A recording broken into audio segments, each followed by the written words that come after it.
Maarten Paes bawa pulang gelar Save of the Year MLS 2024, momen epik yang tak terlupakan. Apa yang membuat penyelamatan Maarten Paes begitu istimewa hingga memenangkan penghargaan ini? Temukan kembali momen luar biasa yang membuatnya menjadi kiper terbaik di MLS tahun ini.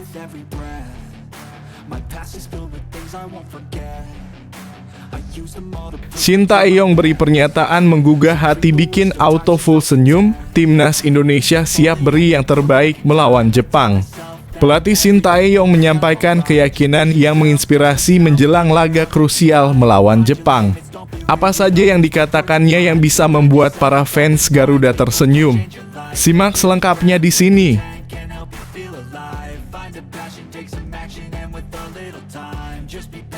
Jay Itzes tindakan heroik dalam menghormati sang legenda timnas ketika ditawari nomor punggung 4. Jay Itzes membuat keputusan mengejutkan yang mencuri perhatian publik. Apa yang mendorong pemain muda ini untuk menghormati seniornya?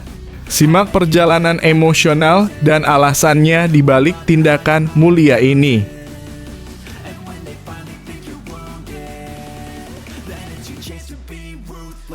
Menuju Piala Dunia, timnas Indonesia bisa masuk posisi 2, apa syaratnya? Dengan langkah mengejutkan, timnas Indonesia kini berkesempatan menduduki peringkat 2 di klasemen grup C. Namun, apa yang dibutuhkan untuk memiliki posisi ini? Simak analisis lengkapnya dan peluang yang harus dimanfaatkan.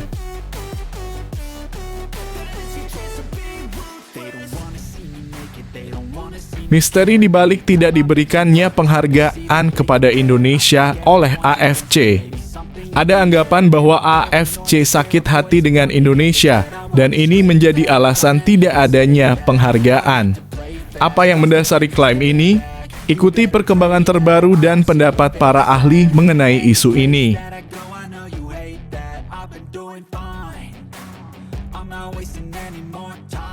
Sulit tapi mungkin, apakah timnas Indonesia bisa menaklukkan Jepang? Dengan sejarah pertemuan yang tak berpihak, pelatih Shin Tae-yong menilai potensi timnas Indonesia menghadapi Jepang. Dalam analisisnya, ia mengungkapkan elemen kunci yang bisa membawa Indonesia meraih kemenangan. Apakah ada harapan untuk hasil yang mengejutkan?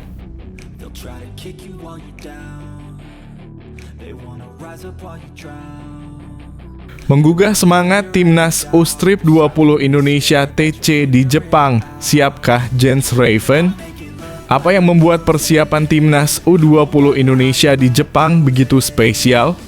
Bergabungnya Jens Raven menjadi sorotan utama. Temukan fakta menarik tentang perjalanan tim menuju Piala Asia U20 2025.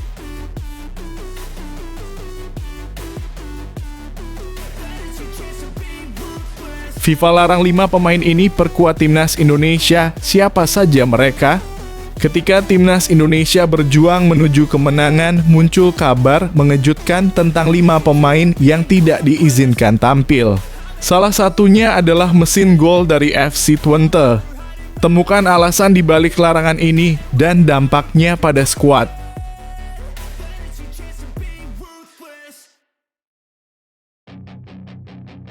Pemain utama Liga 1 dapat keistimewaan, Indra Syafri beri lampu hijau keluar masuk TC Timnas U20. Apa yang membuat keputusan Indra Syafri ini begitu penting bagi Timnas U20 Indonesia? Temukan alasan di balik kebijakan fleksibel ini dan dampaknya pada persiapan tim menuju Piala Asia U20.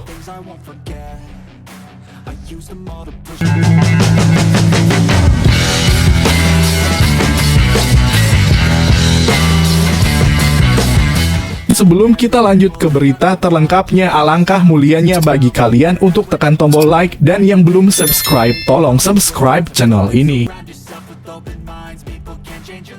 Maarten Paes bawa pulang gelar Save of the Year MLS 2024, momen epik yang tak terlupakan. Apa yang membuat penyelamatan Maarten Paes begitu istimewa hingga memenangkan penghargaan ini? Temukan kembali momen luar biasa yang membuatnya menjadi kiper terbaik di MLS tahun ini. Kabar gembira, Maarten Paes raih penghargaan Save of the Year MLS 2024. Kiper Timnas Indonesia Maarten Paes baru saja membuat prestasi gemilang dengan memenangkan penghargaan Save of the Year di MLS 2024. Pengumuman ini disampaikan melalui laman resmi Major League Soccer (MLS) pada Kamis 31 Oktober 2024. Momen penyelamatan yang mengantarkan Maarten pada penghargaan ini terjadi pada pekan ke-17 MLS 2024 saat FC Dallas bertanding melawan LA Galaxy pada 29 Mei 2024.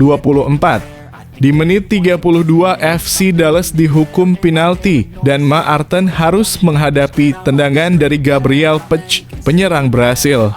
Dengan refleks yang luar biasa, Maarten berhasil menepis sepakan kaki kiri tersebut. Namun bola muntah kembali mengarah ke Pech yang tanpa ragu langsung melepaskan tembakan.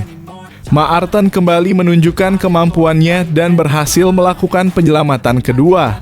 Sayangnya meski LA Galaxy berhasil mencetak gol melalui Dejan Joveljic, gol tersebut dianulir karena offside. Tahun 2024 menjadi momen spesial bagi Maarten Paes, tidak hanya karena penghargaan ini, tetapi juga karena ia terpilih sebagai salah satu pemain dalam MLS All-Star 2024. Di ajang ini ia berkesempatan bermain bersama bintang-bintang dunia seperti Jordi Alba, Sergio Busquets, dan Hugo Lloris. Maarten Paes kini berada di posisi 5 besar dalam daftar kiper dengan penyelamatan terbanyak di MLS 2024. Dengan semangat yang membara, ia juga berharap dapat membawa timnas Indonesia lolos ke Piala Dunia 2026 yang akan diadakan di Amerika Serikat, Kanada, dan Meksiko. Selamat kepada Maarten Paes. Semoga prestasi ini menjadi langkah awal untuk kesuksesan lebih besar di pentas internasional. Mari kita dukung timnas Indonesia bersama.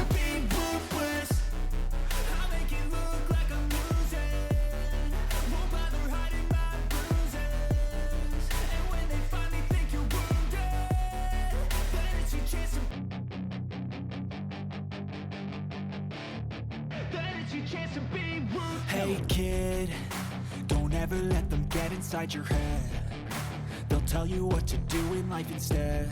Shin Tae-yong beri pernyataan menggugah hati bikin auto full senyum, timnas Indonesia siap beri yang terbaik melawan Jepang.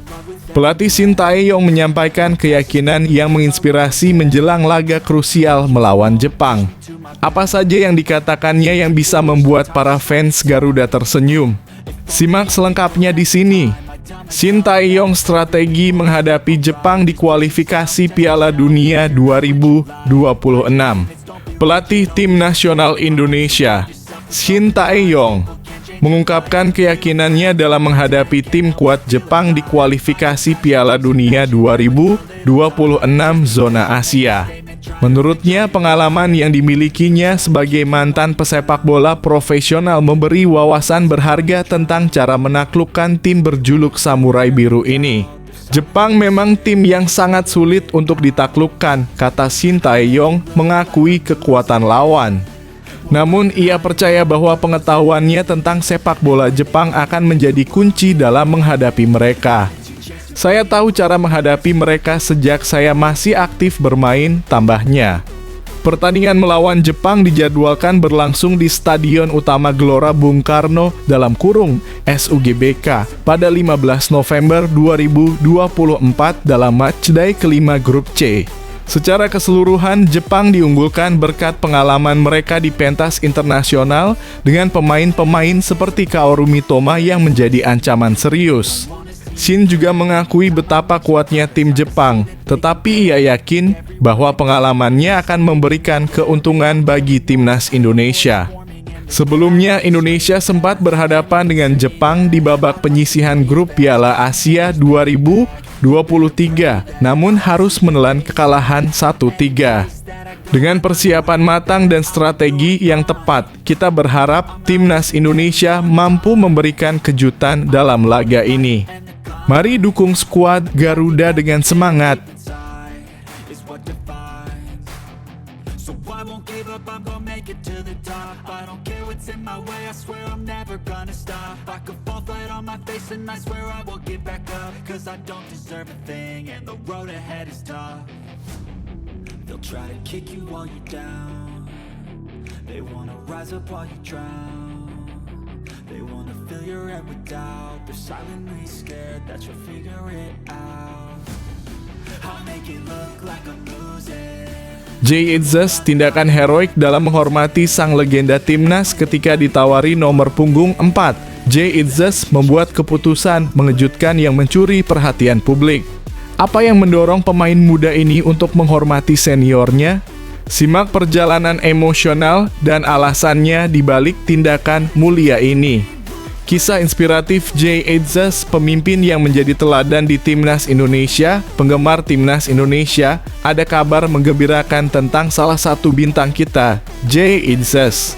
Dalam perjalanan kariernya membela Merah Putih, Jay tidak hanya menunjukkan kemampuan di lapangan, tetapi juga kualitas kepemimpinan yang luar biasa. Menurut Muhni, Kitman Timnas Indonesia, Jay Itzes dikenal memiliki jiwa pemimpin yang kuat. Ia sering memimpin diskusi di ruang ganti dan saat latihan berkolaborasi dengan pemain senior seperti Tom Haye. Muhni menjelaskan lebih banyak ke Jay Itzes yang memimpin diskusi. Coach Shin juga sering mendekati mereka untuk mendengar masukan. Ini menunjukkan bahwa Jay tidak hanya berfokus pada permainan, tetapi juga menjaga semangat tim agar tetap kompak. Disiplin menjadi salah satu ciri khas Jay.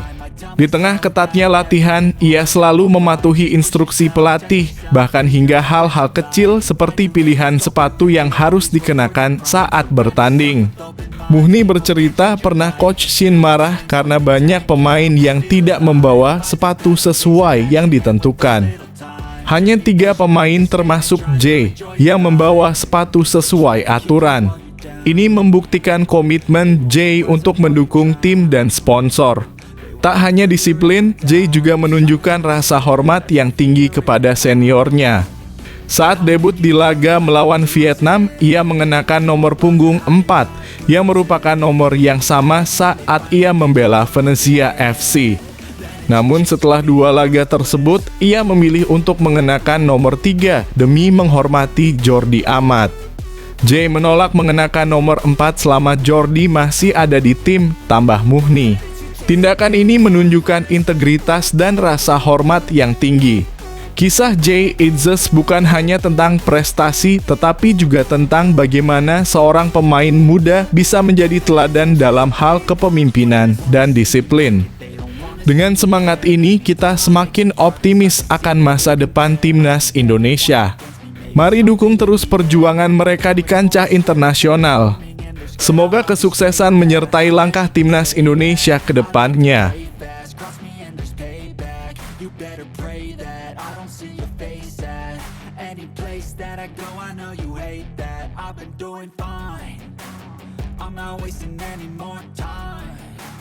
I live for the fight and the climb, and I think that the pain that's deep inside is what defines.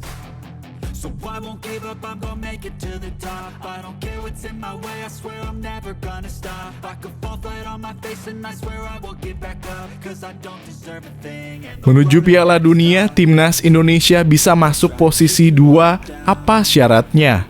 Dengan langkah mengejutkan, Timnas Indonesia kini berkesempatan menduduki peringkat 2 di klasemen grup C. Namun, apa yang dibutuhkan untuk memiliki posisi ini? Simak analisis lengkapnya dan peluang yang harus dimanfaatkan. Timnas Indonesia berpeluang naik klasemen kualifikasi Piala Dunia 2026. Kabar menggembirakan datang untuk penggemar Timnas Indonesia. Skuad Garuda kini berada di posisi kedua klasemen grup C kualifikasi Piala Dunia 2026 zona Asia. Dan pada bulan November mendatang, mereka akan menghadapi tantangan besar saat menjamu Jepang 15 November dan Arab Saudi 19 November. Namun untuk memastikan langkah mereka tetap solid, ada beberapa syarat yang harus dipenuhi. Pertama, Timnas Indonesia harus meraih kemenangan dalam 2 laga krusial tersebut. Meskipun tantangan melawan tim langganan Piala Dunia seperti Jepang dan Arab Saudi tidaklah mudah, pelatih Shin Tae-yong yakin bisa membawa timnya meraih hasil positif. Saya tahu bagaimana menghadapi Jepang. Sementara itu Arab Saudi adalah tim yang layak kami kalahkan di kandang sendiri, ungkap Shin dengan penuh keyakinan. Jika berhasil meraih 2 kemenangan, timnas Indonesia akan mengumpulkan total 9 poin. Namun, itu belum tentu menjamin posisi mereka di klasemen. Skuad Garuda juga harus berharap pada hasil pertandingan lain di matchday yang sama. Misalnya, pertandingan antara Australia dan Arab Saudi serta Bahrain melawan Cina sebaiknya berakhir imbang. Optimisme cukup tinggi terutama setelah Arab Saudi baru saja menunjuk pelatih baru, Hervé Renard, yang memiliki pengalaman sebelumnya. Renard pernah membawa Arab Saudi bermain imbang melawan Australia di kualifikasi Piala Dunia 2022. Sementara itu, timnas Cina yang baru-baru ini menang 2-1 atas Indonesia juga menjadi ancaman. Di matchday ke-6, harapan timnas Indonesia adalah Jepang bisa mengalahkan Cina dan laga Bahrain versus Australia berakhir imbang. Jika semua harapan ini terwujud, timnas Indonesia berpeluang melesat ke peringkat 2 klasemen sementara grup C. Mari dukung timnas Indonesia dalam 2 laga penting ini. Dengan semangat dan dukungan kita, semua bisa terjadi di dunia sepak bola.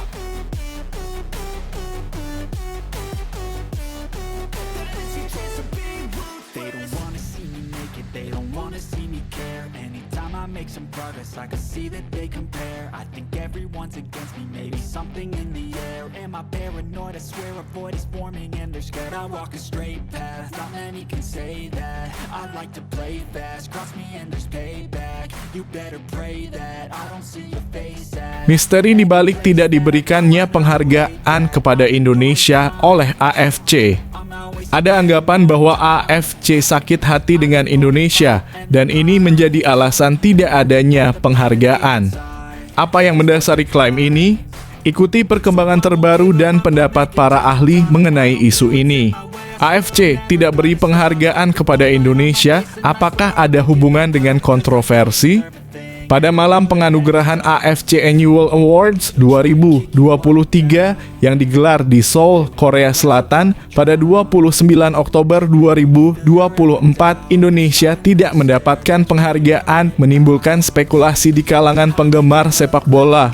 Gelar pemain terbaik Asia 2023 diraih oleh Akram Afif, bintang timnas Qatar di Piala Asia 2023. Sementara penghargaan untuk pemain terbaik Asia yang berkarier di luar Asia jatuh kepada Son Heung-min dari Tottenham Hotspur.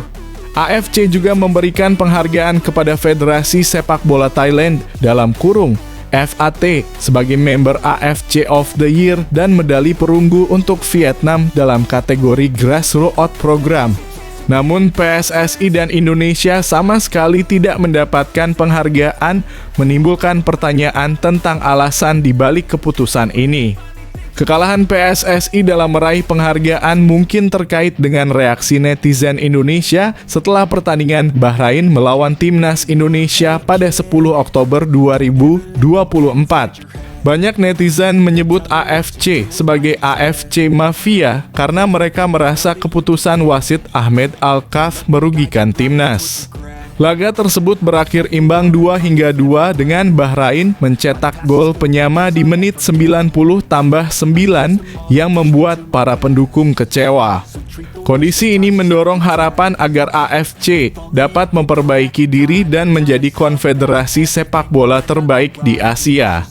Diharapkan ke depannya hubungan antara AFC dan Indonesia bisa lebih baik serta memberikan kesempatan bagi timnas dan PSSI untuk mendapatkan pengakuan yang pantas. Mari kita terus dukung timnas Indonesia dan berharap akan ada prestasi yang lebih baik di masa depan.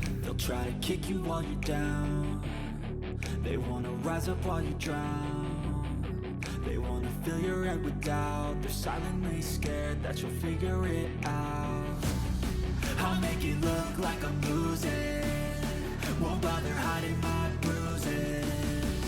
when they finally think you're wounded, then it's your chance to be ruthless.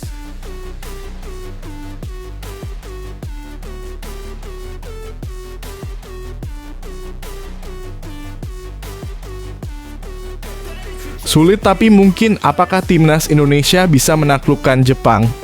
Dengan sejarah pertemuan yang tak berpihak, pelatih Shin Tae-yong menilai potensi timnas Indonesia menghadapi Jepang.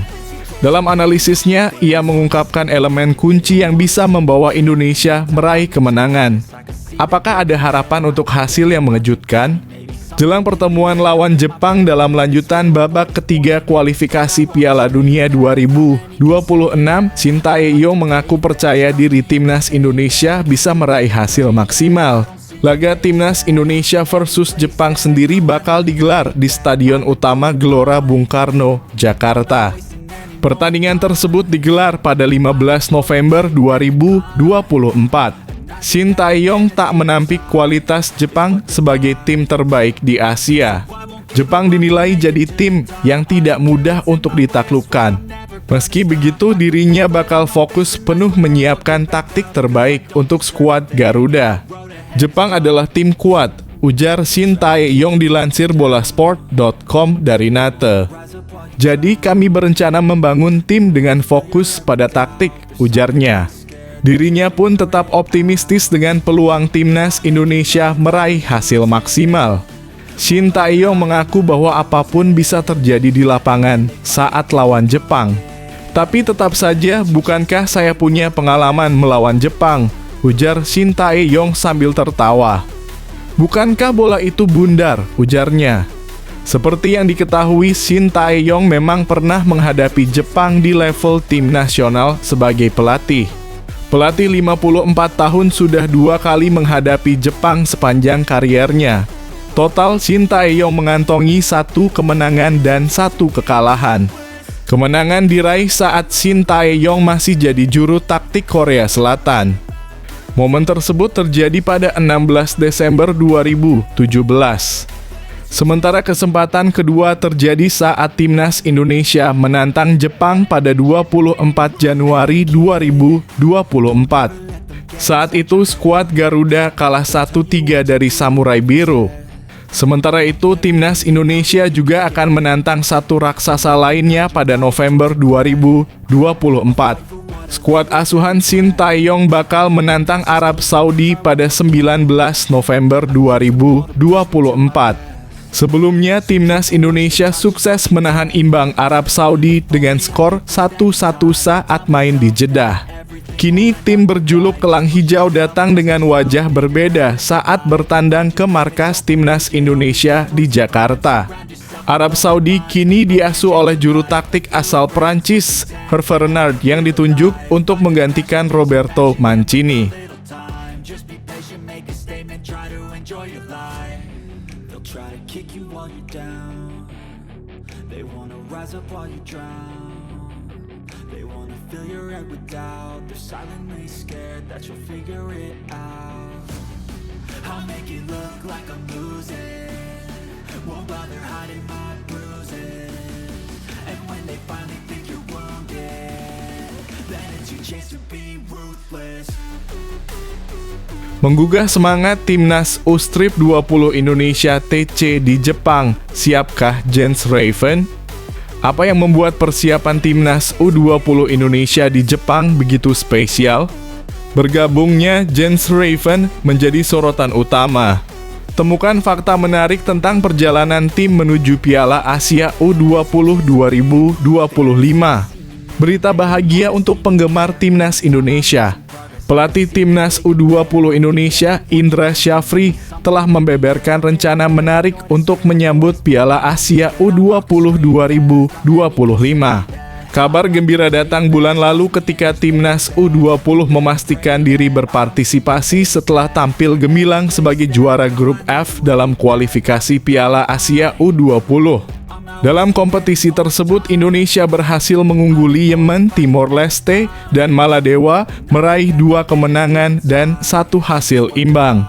Kemenangan telak melawan Maladewa dalam kurung 4-0 dan Timor Timur dalam kurung 3-1 menjadi sorotan meski sempat ditahan imbang oleh Yemen dalam kurung 1-1 di laga terakhir. Piala Asia U20 2025 akan digelar di Cina dari tanggal 6 hingga 23 Februari 2025 dan saat ini Timnas U20 tengah menjalani pemusatan latihan dalam kurung TC di Bali. TC ini dijadwalkan berlangsung hingga 3 November 2024 sebelum tim melanjutkan latihan di Jepang. Indra Syafri mengonfirmasi bahwa dari 33 pemain yang mengikuti TC di Bali, hanya 30 yang akan berangkat ke Jepang dengan Jens Raven yang akan menyusul. Drawing akan dilakukan pada 17 November, ungkap Indra Syafri saat konferensi pers di Bali United Training Center. Setelah latihan di Bali, tim akan langsung terbang ke Jepang pada 4 November untuk menjalani serangkaian uji coba. Selama di Jepang, Timnas U20 telah menyiapkan 5 laga uji coba melawan tim Liga 2 Jepang dan tim universitas. Kami sudah mengatur uji coba melawan tim dengan berbagai level kekuatan, tambah Indra.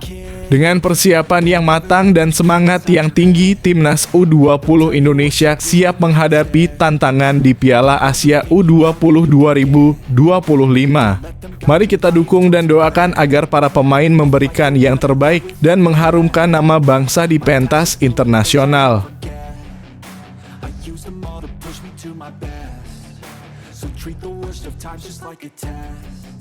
If only I could go back in time, I'd tell myself that everything will end up alright. Just push yourself, test yourself, figure out what you like, and find your limits, don't be rigid, always work towards a prime. Surround yourself with open minds, people can change your life. A few friends with intent can help you feel alive. Find a passion, take some action, and FIFA larang 5 pemain ini perkuat Timnas Indonesia. Siapa saja mereka?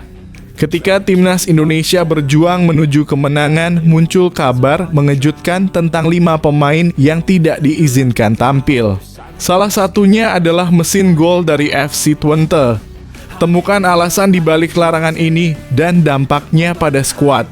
Mengenal 5 pemain yang tak dapat memperkuat Timnas Indonesia dengan dibukanya peluang bagi pemain keturunan untuk bergabung dengan Timnas Indonesia, euforia menyelimuti penggemar sepak bola tanah air.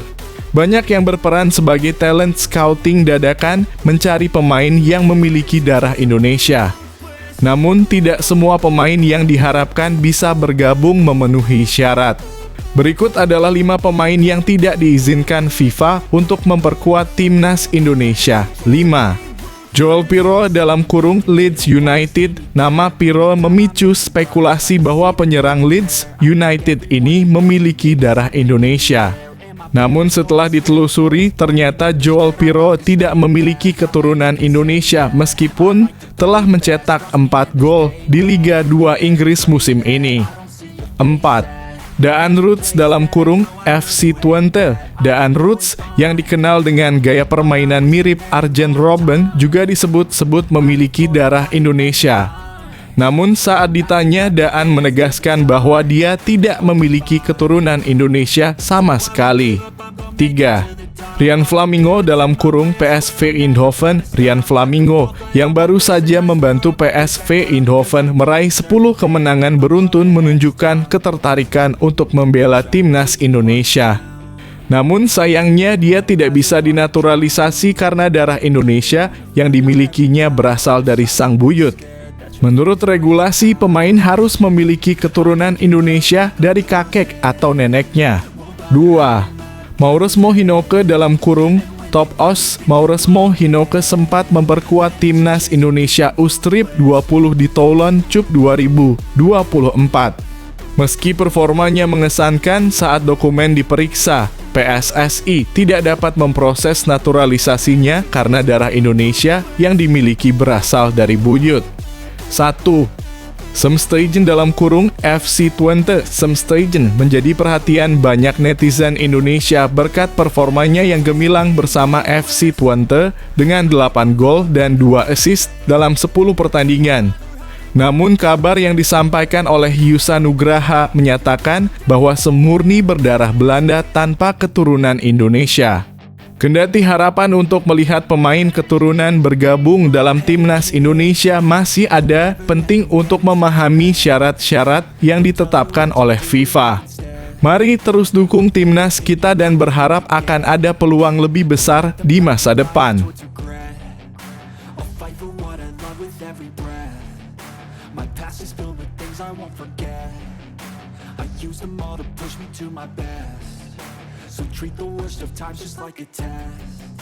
If only I could go back in time, I'd tell myself that everything will end up alright. Just push yourself, test yourself, figure out what you like, and find your limits, don't be rigid, always work towards a prime. Surround yourself with open minds, people can change your life. A few friends with intent can help you feel alive. Find a passion, take some action, and with a little time. Pemain utama Liga 1 dapat keistimewaan. Indra Syafri beri lampu hijau keluar masuk TC Timnas U20. Apa yang membuat keputusan Indra Syafri ini begitu penting bagi Timnas U20 Indonesia?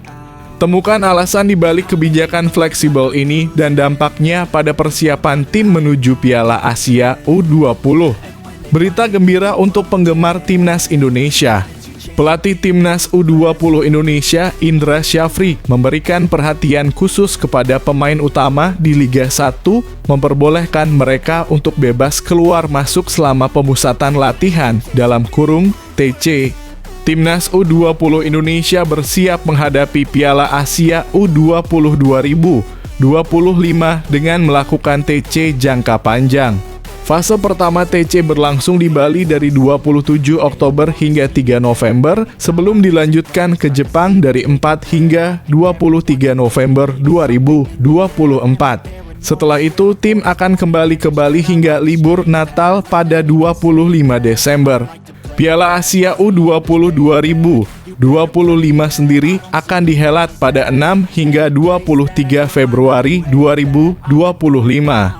Drawing akan dilakukan tanggal 17 November, kata Indra Syafri di Bali United Training Center.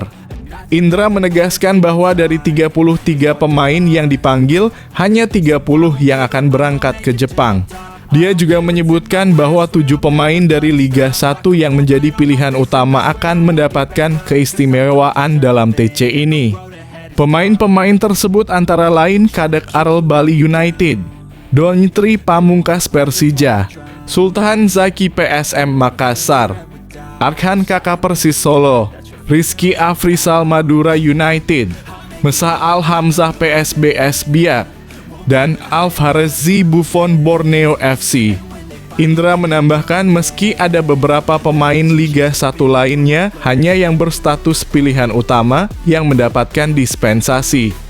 Misalnya Iqbal Gwijangga dalam kurung, Barito Putra, dan Rahmat Syawal dalam kurung, PSIS Semarang mungkin tidak akan mendapatkan keistimewaan yang sama.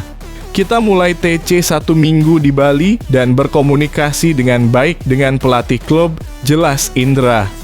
Dia menekankan pentingnya keseimbangan antara bermain di kompetisi dan pemusatan latihan. Dengan rencana matang ini, Timnas U20 Indonesia diharapkan bisa memberikan performa terbaik di Piala Asia U20 2025. Mari kita dukung perjuangan mereka dan semoga sukses menghantarkan Indonesia ke prestasi yang gemilang.